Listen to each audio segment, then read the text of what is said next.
മിശിഹായിലെ സ്നേഹമുള്ള മാതാപിതാക്കളെ, സഹോദരി സഹോദരന്മാരെ, ലൂക്കയുടെ സുവിശേഷം 12-ാമത്തെ അധ്യായം 22 മുതൽ 34 വരെ ഉള്ള വചനഭാഗം ദൈവപരിപാലനയിലെ ആശ്രയിക്കാനുള്ള ആഹ്വാനമാണ് യേശുനാഥൻ നമുക്കായിട്ട് ഇവിടെ നൽകുന്നത്. യേശു പറയുകയാണ്, നിങ്ങൾ ഒന്നിനെ കുറിച്ചിട്ടും ആകുലത വേണ്ട. ആകുലത വേണ്ട.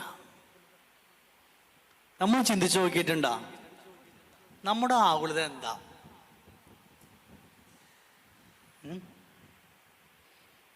നമ്മുടെ ആകുലത എന്താ? ജോലിയില്ല, അസുഖമാണ്, അല്ലെങ്കിൽ കടബാധ്യതയാണ്, അല്ലെങ്കിൽ ഞാൻ ഒറ്റയ്ക്കാണ്, മരിച്ച് പറയുന്നത് ഞാൻ ഒറ്റയ്ക്കാണ്. ഇതൊക്കെ നമ്മുടെ ആകുലത. എന്തിനെ വേണ്ടിയിട്ട് നിങ്ങൾ ആകുലത പറഞ്ഞേ? എനിക്ക് സ്വർഗം നഷ്ടപ്പെടും എന്നതിനെ കുറിച്ചിട്ട് നമ്മൾ ആകുലപ്പെടേണ്ടത്. കാരണം നമ്മളൊക്കെ അങ്ങോട്ട് പോവാളതാ. ഇവിടെയുള്ള ഈ ലോകത്തിൻ്റെ കാര്യങ്ങളെ കുറിച്ചിട്ട് ആകുലതപ്പെട്ടിരിക്കലാണ് മനുഷ്യന്റെ ഏറ്റവും വലിയ നാശം. ഇപ്പൊ എന്താ ആകുലത ചോദിച്ചാല്, യൂട്യൂബും ടിവിയും തുറന്നാല് ഇപ്പോഴത്തെ ആകുലത എന്ന് അറിയോ?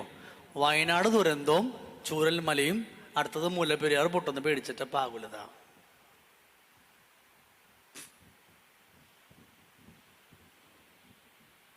ആകുലത വന്നു കഴിഞ്ഞാല് ദൈവാശ്രയ ബോധം നിങ്ങളിലില്ല എന്ന് മനസ്സിലാക്കാൻ സാധിക്കും.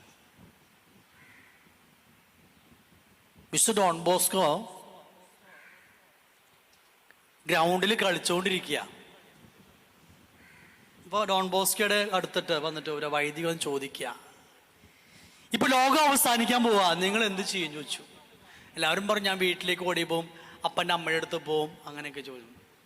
ഡോൺ ബോസ്കോ പറഞ്ഞു, ലോകം അവസാനിച്ചോട്ടെ, ഞാൻ ഇവിടെ ഇരുന്ന് കളിച്ചുകൊണ്ടിരിക്കും. എനിക്കതിനെ കുറിച്ച് യാതൊരു പേടിയുമില്ല. ഞാൻ എപ്പോഴും ദൈവത്തിൻ്റെ സന്നിധിയിലാണ്. ദൈവസാന്നിധ്യ സ്മരണ അതില്ലാത്തവരാണ് ആകുലതയ്ക്ക് അടിമയായി മാറാം. ആകുലതയുടെ ശത്രു ആരാന്ന് ചോദിച്ചാല് ആണ് ദൈവാശ്രയ ബോധം. ആകുല എന്ന വാക്കിന്റെ ശത്രുവാണ് ദൈവാശ്രയ ബോധം.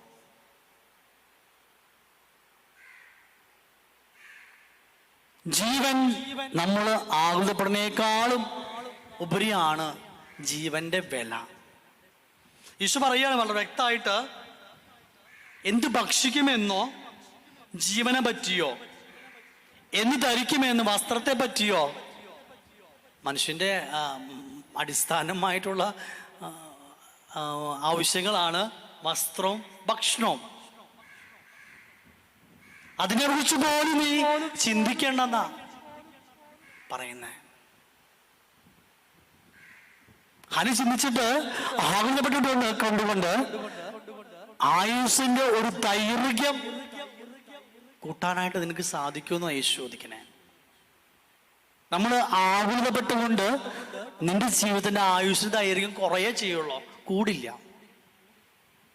ഈ ആകുലത വരുമ്പോഴാണ് നമുക്ക് ഡിപ്രഷൻ വരാം. ഡിപ്രഷൻ ഇന്നെല്ലാവർക്കുള്ളൂ. എന്നല്ല, ഏറ്റവും കൂടുതൽ ഡിപ്പാർട്ട്മെന്റിൽ തിരക്കുള്ളത് സൈക്കാട്രി ഡിപ്പാർട്ട്മെന്റാണ്. ഡിപ്രഷൻ വന്ന് മരുന്ന് കഴിക്കാനായിട്ട് എവിടെ പോണു? നമ്മുടെ ആശ്രയബോധം.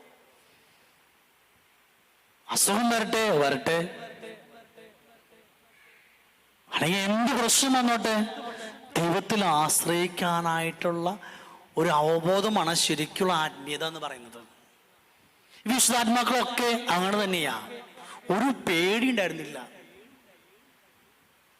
യൂപ്രസമ്മയുടെ കുറിച്ച് പറഞ്ഞു. യൂപ്രസമ്മിന് പിശാച് കോണിപ്പിഴുന്ന് വലിച്ചഴിച്ച് കിണറ്റിലേക്ക് ഉന്തിയിടാൻ പോയ സമയത്ത് പോലും യൂപ്രസം പൂജിച്ച് പറയണം, സാത്താനെ നിനക്ക് എന്നെ ഒന്നും ചെയ്യാൻ പറ്റില്ല, ഞാൻ ദൈവത്തിന്റെ പുത്രിയാ.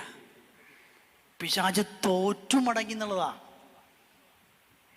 പിശാച് എന്നിട്ട് മുട്ടുകുത്തി ചോദിക്കുക, ഞാനിപ്പോൾ ഞാൻ എന്താ ചെയ്യാ? അപ്പോൾ ഇബ്രാഹിം പറഞ്ഞു, അവിടെ പുറത്തൊരു പശു ഉണ്ട്, അതിൽ കയറി നീ ചത്തോളാൻ പറഞ്ഞു. പിറ്റേ ദിവസം നോക്കുമ്പോൾ പശു ചത്ത് കിടക്കണം.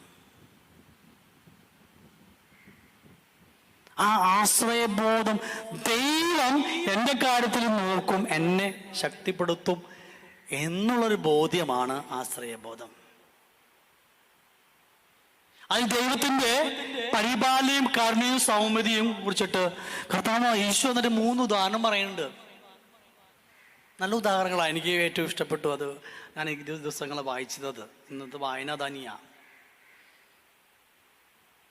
3 പ്രകൃതി നോക്കിയിട്ട് 3 കാര്യം പറഞ്ഞു. എന്താണെന്നറിയോ? എന്തായിരിക്കും ഈശോ പറഞ്ഞ കാര്യം?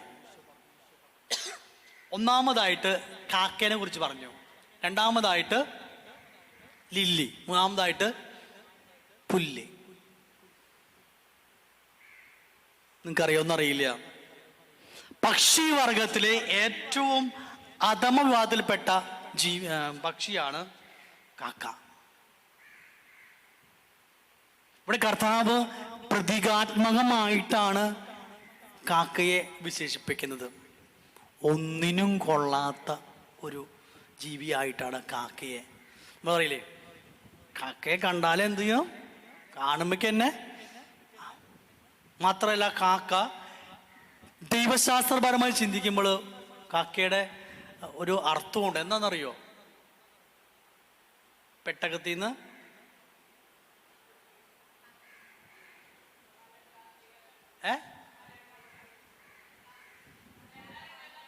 ആദ്യം പറഞ്ഞു വിട്ടത് ആരെയാ? കാക്ക. കാക്ക എന്താ ചെയ്തേ? സ്വന്തം കാര്യം നോക്കിയാ വഴിക്കാ പോയി.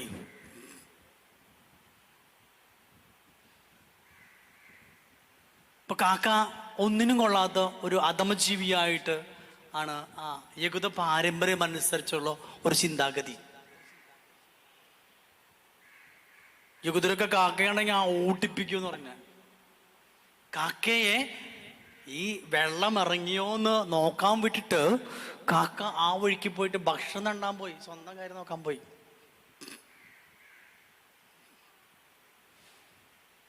അത് കഴിഞ്ഞപ്പോഴാണ് നോഹയുടെ പെട്ടകത്ത് നിന്ന് പ്രാവിനെ കടത്തു. പ്രാവ് ഒരു ഇലയും കൊണ്ട് വന്നു. അതിൻ്റെ അർത്ഥം വെള്ളം ഇറങ്ങി എന്നുള്ളതാണ്. അപ്പോ ഈശോ പറയാണ്, ഈ കാക്കളെ നോക്ക്,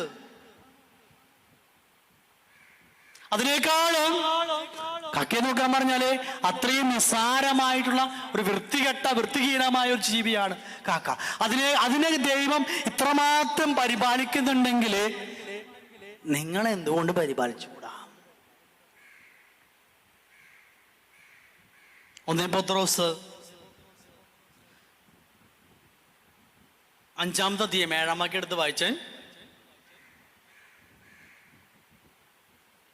ആകുലത വരുമ്പോൾ വായിക്കാനുള്ള വചനഭാഗം അതാ. 1 പത്രോസ് 5-ാമത്തെ അധ്യായം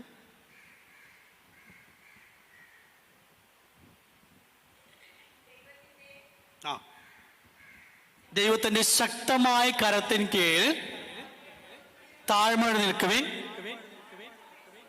അവർ നിങ്ങൾ തക്ക സമയത്ത് ഉയർത്തിക്കൊള്ളും. നിങ്ങളുടെ ഉൾക്കൊടകളെല്ലാം അവിടെ അർപ്പിക്കുവിൻ, അവിടുന്ന് നിങ്ങളുടെ കാര്യത്തില് ശ്രദ്ധാലുവാണ്.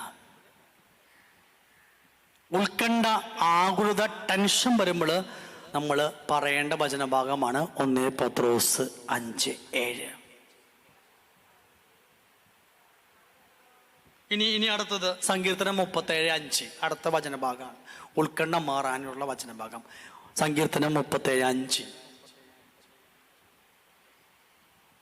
ജീവിതം കർത്താവിനെ ഭരമേൽപ്പിക്കുക,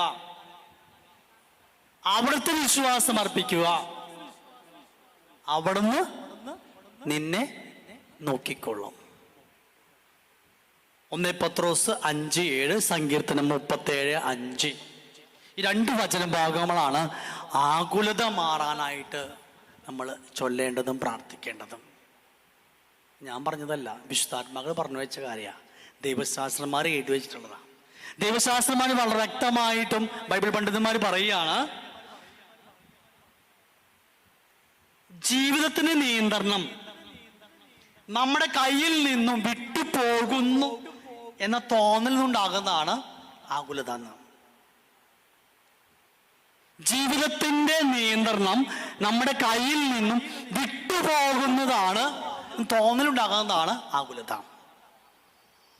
ഈ ആകുലത ഒരു തോന്നല, ഒരു എന്താ പറയുക, വികാര നിമിഷങ്ങളൊക്കെ അത് ആകുലത എന്ന് പറയുന്നത്. തോന്നല, എന്നെ ആർക്കും വേണ്ട, ഞാൻ ഒറ്റയ്ക്കാണ്, എന്നെ ആരും സ്നേഹിക്കുന്നില്ല, തോന്നല. അല്ലെങ്കിൽ അവരെന്നെ വിമർശിക്കുന്നു, തോന്നല. അതുകൊണ്ട് ഞാൻ വീട്ടിൽ നിന്ന് പുറത്തിറങ്ങുന്നില്ല, മിണ്ടാണ്ട് കുത്തിരിക്കുക. അല്ലെങ്കിൽ വീട്ടിൽ പുറത്തിറങ്ങിയ എനിക്ക് അപകടം സംഭവിക്കും, തോന്നല.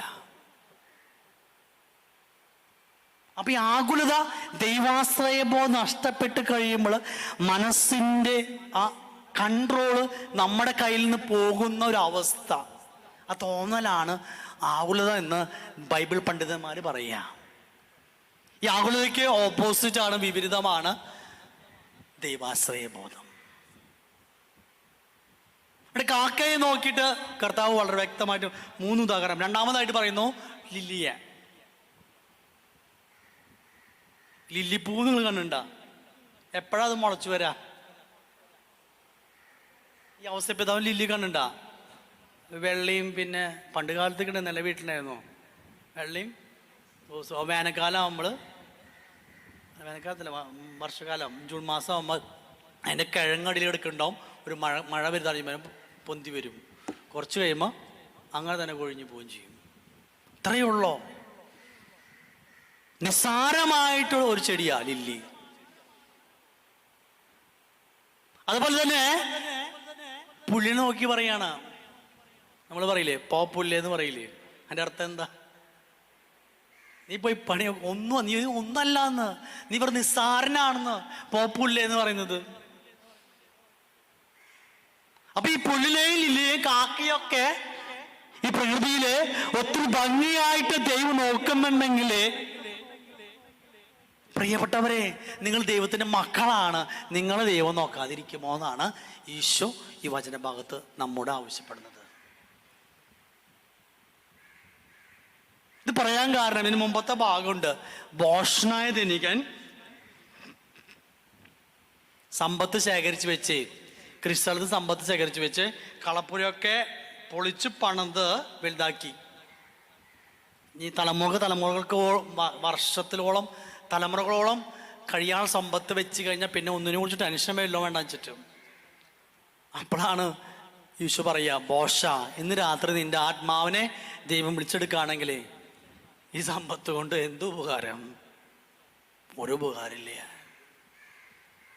അല്ല, മഹാനായ അലക്സാണ്ടർ മരിച്ച് ശവമഞ്ചയിൽ അവിടെ പോകുന്ന സമയത്ത് പ്രകാരം പറഞ്ഞു, എൻ്റെ 2 കൈ, മഹാനായ അലക്സാണ്ടർ എന്ന് വെച്ചാൽ ലോകം മുഴുവൻ വെട്ടിപ്പിടിച്ച വ്യക്തിയാണ്, പോണ സമയത്ത് ശവമണ്ടരെ പുറത്ത് 2 കൈ ഇട്ടോളോ, കാരണം ഞാൻ ഒന്നും കൊണ്ടുപോകില്ലെന്ന് എൻ്റെ ഇനി വരുന്ന തലമുറയ്ക്ക് അറിയാൻ വേണ്ടിയിട്ടാണ്. ഇത്രയും ലോകമൊക്കെ വെട്ടിപ്പിടിച്ചു, പക്ഷെ ഞാൻ ഒന്നും കൊണ്ടുപോകണില്ല.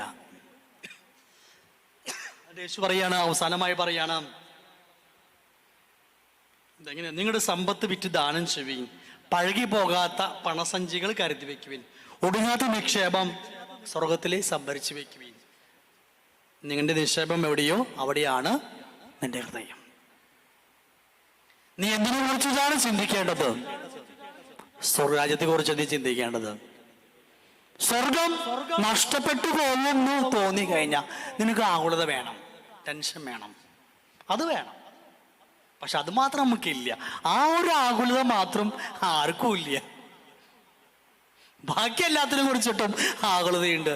അച്ഛാ, എനിക്ക് സ്വർഗം കിട്ടില്ല, അച്ഛൻ എനിക്കിട്ട് പ്രാർത്ഥിക്കുന്നത് ഇതുവരെ ആരും എടുത്തെന്ന് പറഞ്ഞിട്ടില്ല. കഴിഞ്ഞ ദിവസം 91ാമത്തെ വയസ്സുള്ള അമ്മച്ചിക്ക് പ്രാർത്ഥിക്കാൻ പോയപ്പോ അമ്മച്ചിയോട് പറയാ, അച്ഛാ ഒന്ന് പ്രാർത്ഥിക്കോ. എന്തിനാ അമ്മച്ചിയെ? മരിക്കാനായിട്ട് വായു വിളിച്ചു കിടക്കാട്ടാ, സോഡിയം ഒക്കെ കുറഞ്ഞിരിക്കുക.